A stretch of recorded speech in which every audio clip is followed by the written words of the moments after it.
Hello students, स्वागत है आपका फिर से एक नई वीडियो में। इस वीडियो के अंदर समझते हैं क्लास 11 केमिस्ट्री चैप्टर नंबर 6 साम्यावस्था इक्विलिब्रियम। इस चैप्टर के हम मोस्ट इंपॉर्टेंट न्यूमेरिकल सवाल उदाहरण को समझते हैं। तो वीडियो को अंत तक देखना। चलिए अपन स्टार्ट करते हैं।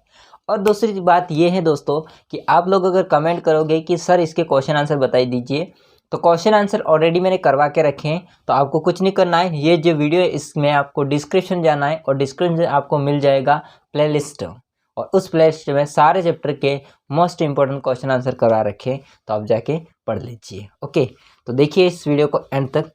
दोस्तों हम बात कर लेते हैं सवाल की, उदाहरण की। तो उदाहरण फर्स्ट है, ध्यानपूर्वक इसको पढ़ना है। जो भी मान दे रखा है इसको आपको ध्यान में रखना है। क्या ज्ञात करने के लिए पूछ रहे हैं उसको भी ध्यान रखना है, और इसके अकॉर्डिंग जो सूत्र आएगा वो भी आपको याद रखना है, ठीक है। क्योंकि सूत्र आपको चैप्टर में पढ़ा रखा है, मैंने ही पढ़ा रखा है। ओके, जाके देख लेना।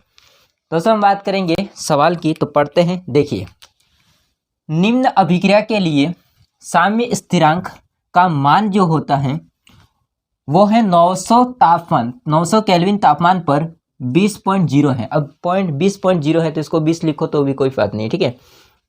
कह रहा है कि दोस्तों निम्न अभिक्रिया है हमारे पास में H2 है, वो I2 से रिएक्शन करता है तो बनाता है 2HI। हाइड्रोजन होती है गैस, वो आयोडीन से क्रिया करके क्या बनाता है, हाइड्रोजन आयोडाइड बनाता है, 2HI बनाता है।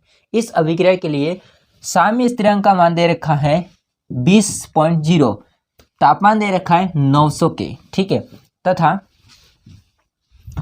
1000 केल्विन ताप पर साम्य स्थिरांक 10.0 है। तो अभिक्रिया की एंथैल्पी बताइए। तो ज्ञात करना है दोस्तों एंथैल्पी। क्या ज्ञात करना है? एंथैल्पी। बट यहाँ पर आप देखोगे तो यहाँ पर दो तापमान दे रखे हैं। एक तापमान दे रखा है 900 के, दूसरा तापमान दे रखा है 1000 के, और साम्य स्थिरांक है वो भी दो दे रखे हैं। एक दे रखा है 20.0 और दूसरा दे रखा है 10.0। इसका मतलब आपको तापमान के लिए T1 T2 देखना है, मतलब मान है, और दूसरा K1 K2 साम्य स्थिरांक के लिए। तो जो मान दे रखा है इसको मैं लिख लेता हूँ। देखिए ध्यान से, हल करेंगे, उत्तर नहीं लिखेंगे, हम लोगों को सॉल्व करना है इसलिए। तो लिखेंगे, दिया गया है, क्या दे रखा है, तापमान दे रखा है T1। तो T1 कितना दे रखा है, 900 के, 900 के। साम्य स्थिरांक K1 दे रखा है, K1 कितना है 20.0, या 20 ही लिख दो सिंपल।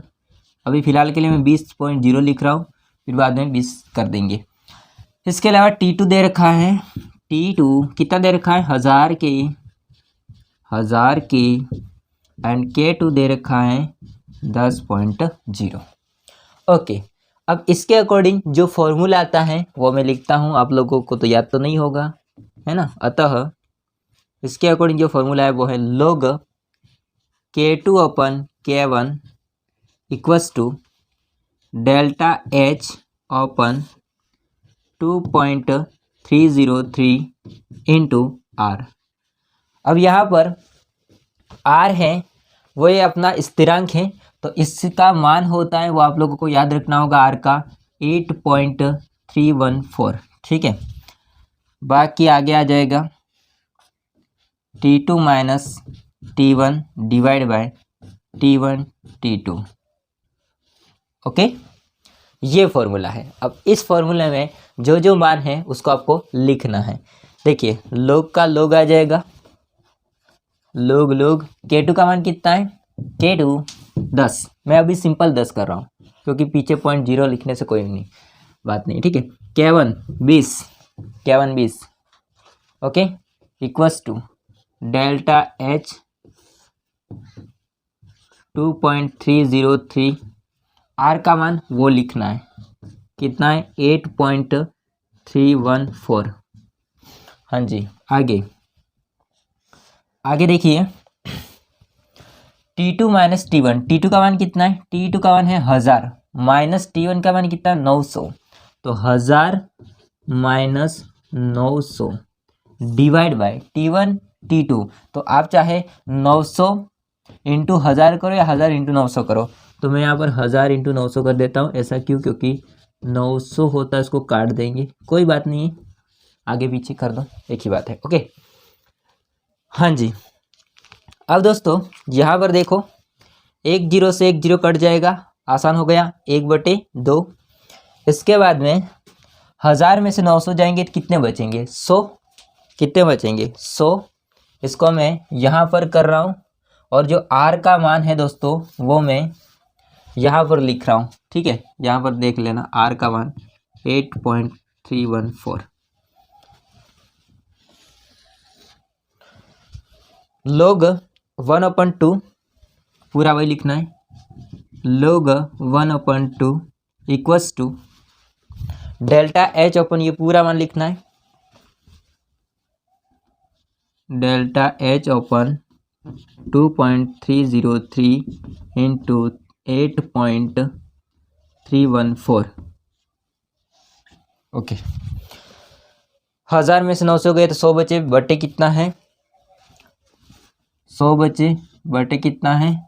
1000 इंटू 900, ठीक है। हाँ जी, कटता है उसको काट दीजिए। यहाँ 2 0 से 2 0 कट जाएंगे, बचेगा क्या? ऊपर बचेगा 1, नीचे क्या बचेगा? 1000 इंटू 9, केवल 9, 2 0 कट गए। अब दोस्तों log 1/2 होता है, इसका अपना एक मान होता है, क्योंकि मैं यहाँ पर लिखता हूँ, चूंकि log 1/2 होता है, इसका अपना एक मान होता है जो कि -0.3010 ये मान होता है। क्या होता है? 3010। आप लोगों को याद रखना पड़ेगा, या log का मान कैसे ज्ञात करते हो आप मैथमेटिक्स में सीख सकते हो, ठीक है। तो log 1/2 का मान आ जाएगा ये वाला। अभी मैं वापस क्यों लिख रहा हूँ भाई? ओके, गलत हो गया ना। वो मान लिखना है -0.3010 इक्वल्स टू, ये पूरा वैसा लिख देना है, बाद में इसको मल्टीप्लाई करेंगे 2.303 इंटू 8.314। हाँ, 1/9 का गुणा करेंगे 1000 में तो 9000 हो जाएगा, तो पीछे 1/9000 हो जाएगा। कितना हो जाएगा? 9000। अरे बात समझिए? ओके, अब दोस्तों मैं आपको एक थोड़ा सा तरीका बताता हूँ। क्या तरीका? देखो, डेल्टा एच है वो अपना क्या है? एंथैल्पी, ठीक है। एंथैल्पी में परिवर्तन या अभिक्रिया की एंथैल्पी। तो डेल्टा एच का मान हमको फाइंड करना है, ज्ञात करना है, ठीक है। तो इसको यहाँ पर रखेंगे, बाकी जितनी भी संख्या उसका हम क्रॉस गुणा कर देंगे। इसके बटे में हम लोग 1 लगा देता हूँ ताकि आप लोगों को समझना आसान हो जाए। क्रॉस गुणा कैसे करते हैं? जो ऊपर वाली संख्या है वो इसके नीचे जाएगी, जो यह संख्या है वो इधर जाएगी। मतलब कि सिंपल है, डेल्टा एच को हम इधर ही रखेंगे क्योंकि इसको नहीं ले जाना, हमको इसको अकेला रखना है, तो इसको इधर ही रखेंगे। बाकी 1 होगा वो नीचे आ जाएगा। बाकी ये पूरा मान 2.303 इंटू 8.314 इंटू 9000 ये सब मान होते हैं वो इसके गुणे में चले जाएंगे। ओके, आ रही बात समझ में? तो अकेला हम करेंगे डेल्टा एच को, इसको पहले लिखेंगे -0.3010 इंटू ये पूरा मान और 9000। हाँ दोस्तों, अब आप लोगों को गुणा तो आता होगा, इस सब का हम लोग गुणा कर देंगे और गुणा करने के पश्चात यहाँ पर जो मान आता है वो मैं इसको डायरेक्टली लिख रहा हूँ, आप लोग समझ लेना। डेल्टा एच बराबर हो जाएगा -51,869.6 जूल, ठीक है। इसका मान कितना आएगा? 51,869.6 जूल। ये आपका हो जाएगा उत्तर। ये है दोस्तों जूल में, किस में है? जूल में। यदि आप लोग किलो जूल में कन्वर्ट करना चाहते हो तो बटे हम करेंगे 1000 करने से 3 जीरो आएंगे, और 3 जीरो आएंगे तो 3 जीरो को हटाने के लिए इस पॉइंट को हम 3 संख्या के आगे ले जाते हैं। देखिए, 3 जीरो को हटाने के लिए इस पॉइंट को 3 संख्या के आगे ले जाएंगे, 1 2 3, तो यहाँ पर 1 और 8 के मध्य पॉइंट आ जाएगा। तो मैं ये भी लिख लेता हूँ, डेल्टा एच बराबर -51.8। अब देखो पॉइंट के पीछे 8 है, इसके बाद में 6 है, इसके बाद में 9 है, इसके बाद में 6 है। इतनी बड़ी संख्या नहीं रखनी है तो केवल 2 संख्या रखेंगे। और दोस्तों 6 है वो छोटी संख्या है, उसके पीछे बड़ी संख्या है, कौन है 9, तो उसको राउंड अप करेंगे तो आगे वाली संख्या को एक संख्या बढ़ा देंगे। ठीक है, तो यहाँ पर कितना आ जाएगा, 6 की जगह पर 7, कितना आ जाएगा 6 की जगह पर 7, तो यहाँ पर आ जाएगा 7। ठीक है, -51 पॉइंट कितना आ जाएगा 87, ये हो जाएगा किलो जूल। तो ये भी आपका आंसर ही है और ये भी आपका आंसर ही है, ये और में है। ठीक है, तो दोस्तों हम लोगों ने इस सवाल को अच्छे से किया। बाकी आप लोगों को याद रखना है इस वाला मान log 1/2 का एंड साथ में स्थिरांक का मान r का मान। ठीक है, बाकी जो मान दे रखा था उसको हमने सूत्र में अप्लाई किया और हमने लास्ट एंड फाइनल आंसर निकाला। ठीक है, अब दोस्तों हम देखते हैं एक सवाल और, इसके बाद में इस वीडियो को एंड करते हैं। तो स्क्रीनशॉट ले लीजिए आप फटाफट इसका। हाँ दोस्तों, अब हम समझते हैं सेकंड सवाल। सेकंड सवाल को पढ़िए ध्यान से। उदाहरण नंबर सेकंड, उदाहरण नंबर सेकंड जो होता है उसमें कह रहा है कि निम्नलिखित साम्य के लिए केसी, निम्नलिखित साम्य के लिए जो केसी होता है, साम्य स्थिरांक सांद्रता के लिए, तो क्या होगा यदि साम्य पर प्रत्येक पदार्थ की सांद्रताएं हैं। तो जो सांद्रताएं दे रखी है अलग अलग पदार्थ की वो यहाँ पर दे रखी है। जैसे अभिक्रिया है हमारे पास में SO2, 2SO2 लेंगे, उसकी अभिक्रिया O2 के साथ में करवाते हैं तो क्या बनता है 2SO3 बनता है, जिसमें अभिकारक है 2 SO2 और O2, उत्पाद है SO3 1।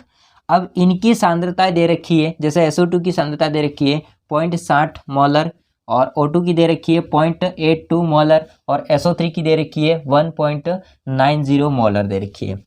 अब हम लोगों को जो आपने रासायनिक बल गतिकी नामक चैप्टर पढ़ा होगा उसमें देखा होगा कि हम लिखेंगे जो भी उत्पाद है उसकी सांद्रता ऊपर, फिर नीचे करेंगे अभिकारक की सांद्रता। ठीक है, तो हमारे पास में जो साम्य स्थिरांक Kc होता है सांद्रता के लिए, उसके बराबर हो जाएगा उत्पाद की सांद्रता डिवाइड बाय अभिकारक की सांद्रता। तो पहले हम लोग लिखेंगे हल, लिखेंगे उपरोक्त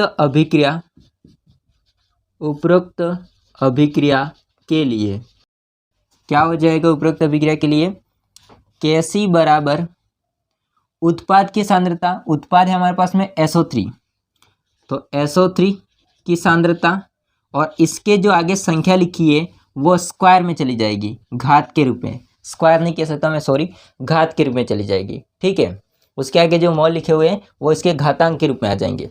ये तो हो गया उत्पाद, बटे आ जाएगा अभिकारक। अभिकारक है हमारे पास में 2 SO2 और O2।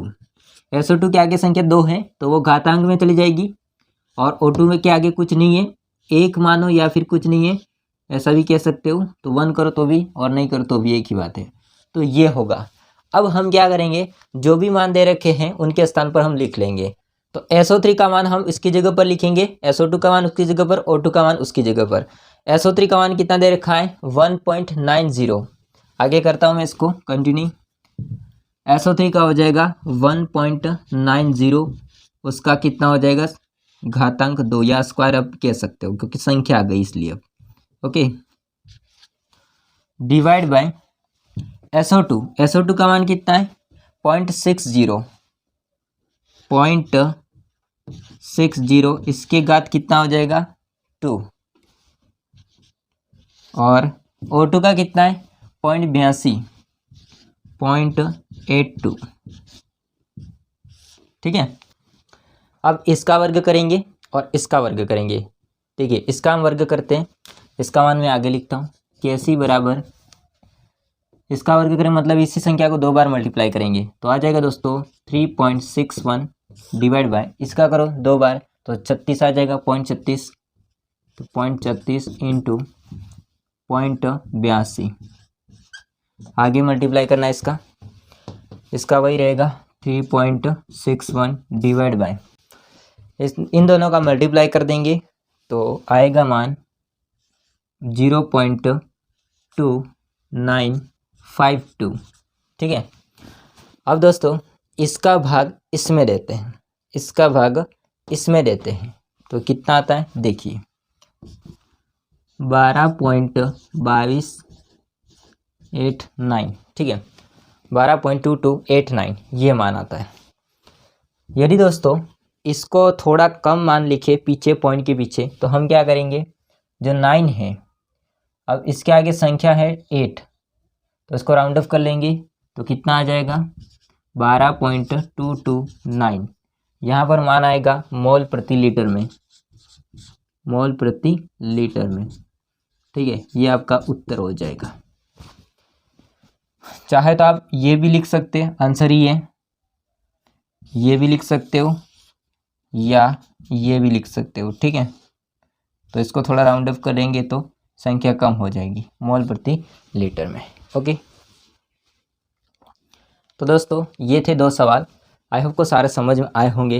बाकी वीडियो कैसा लगा है वो कमेंट करके बताएगा। वीडियो अच्छा लगा हो तो लाइक करना, चैनल को सब्सक्राइब नहीं किया तो कर देना। मिलते हैं नेक्स्ट वीडियो में, तब तक के लिए जय हिंद, वंदे मातरम। स्क्रीनशॉट ले लो।